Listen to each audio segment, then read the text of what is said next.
Kroger Delivery makes it easy to do your holiday shopping in a jingle. There might be a lot on your to-do list, but thanks to Kroger Delivery, you can get everything you need delivered straight to your door at the same great prices you'd find in store. Our refrigerated trucks always ensure that your groceries arrive fresh. And right now, you can save $20 on your first order of $75 or more and get free delivery with a Boost membership. Restrictions apply. See site for details. Kroger, fresh for everyone. This podcast is sponsored by BetterHelp. Therapy is a safe space where you can share what's on your mind, whether it's stress, sadness, worries, or relationship issues, without fear or judgment. The therapist is there to listen, ask questions, and help you see things from new perspectives. They can provide insights and teach techniques to manage emotions, reduce stress, and make positive changes in your life. While therapy can be costly, there are affordable options available, like online therapy platforms.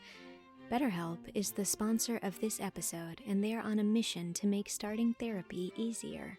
BetterHelp is a platform where therapists and their clients can communicate effectively and get the most out of therapy. Starting therapy is easy with BetterHelp. Fill out a questionnaire and you will match with a therapist in as little as a couple days.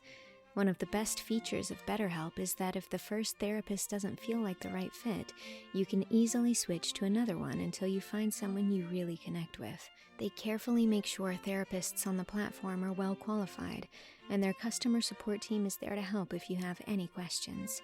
If you're struggling and think you'd benefit from a therapy session, click the link in the description or go to betterhelp.com/Anne and get 10% off your first month of therapy.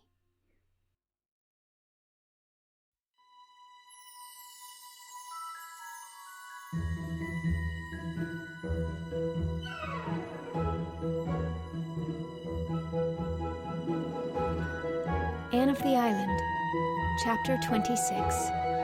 Enter Christine.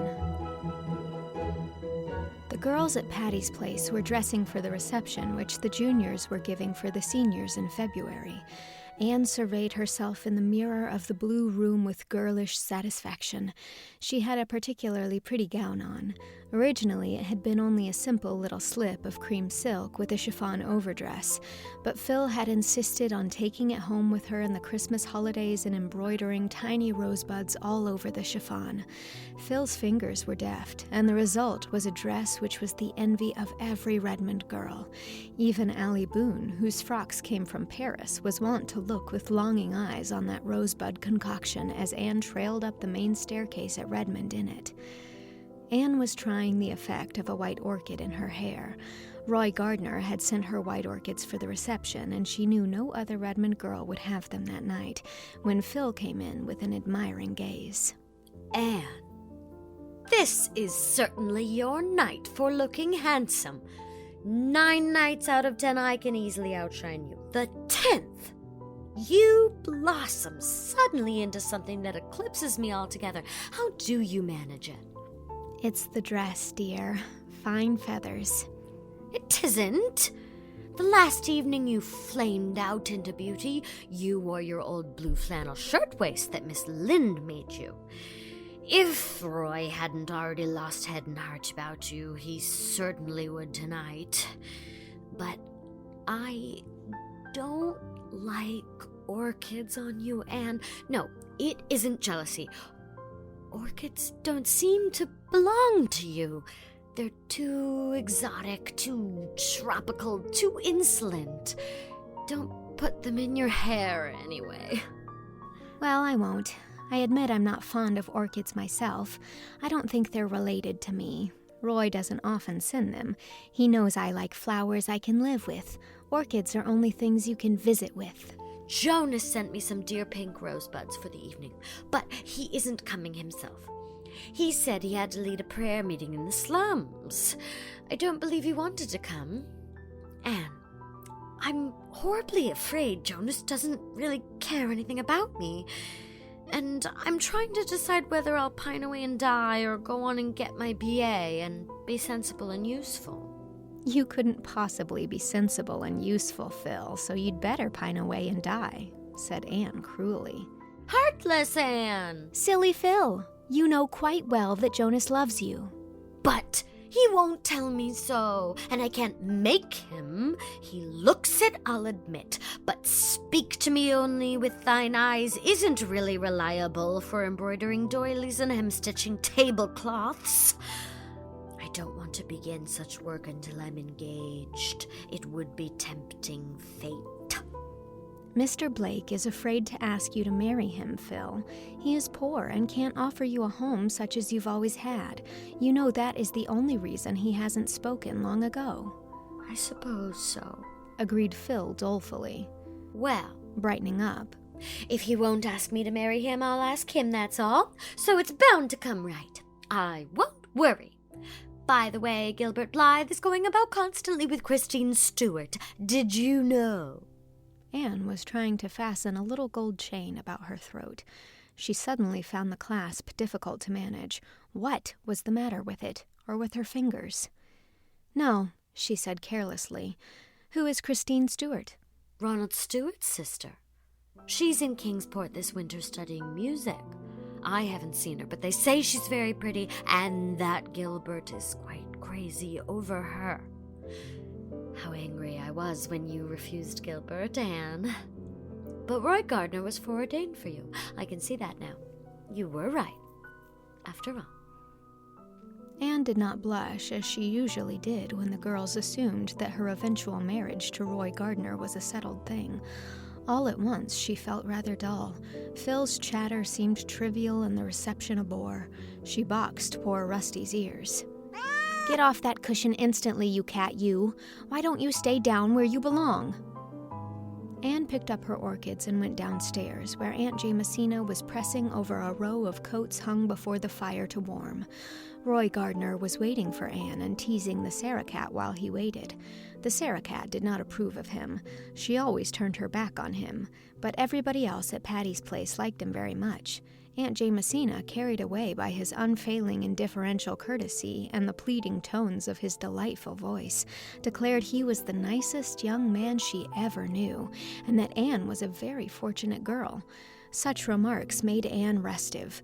Roy's wooing had certainly been as romantic as girlish heart could desire, but she wished Aunt Jamesina and the girls would not take things so for granted.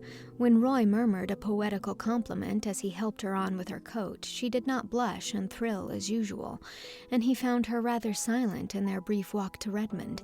He thought she looked a little pale when she came out of the co-ed's dressing room, but as they entered the reception room, her color and sparkle suddenly returned to her.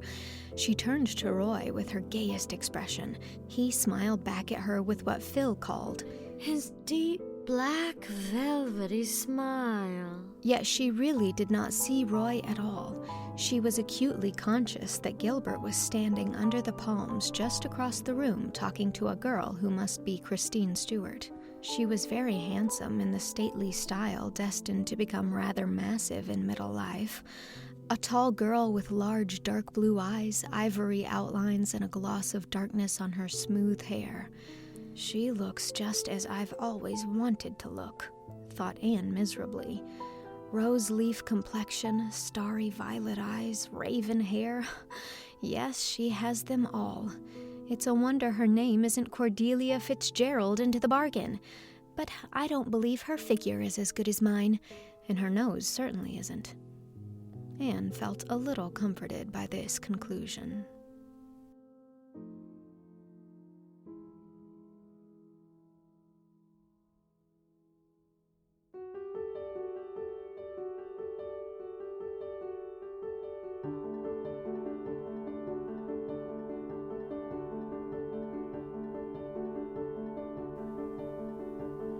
That was Chapter 26 of Anne of the Island. Philippa Gordon was read by Janet Krupin, and Anne Shirley was read by me, Mary Kate Wiles. It is also recorded and edited by me. Special thanks to patrons Rachel Belinsky, Larissa Jones, Katie, Deborah Shapiro, and Phoebe Shaylor. Executive produced by Allie Bertz-Brown, Warren Day, Jane Leach, Lisel Perrine, and Justin Waterman. Support this project on Patreon at patreon.com/mkwiles to get access to the entire book, early episodes, ad-free episodes, and more. Thank you very much for your support. Chapter 27 will be coming next week.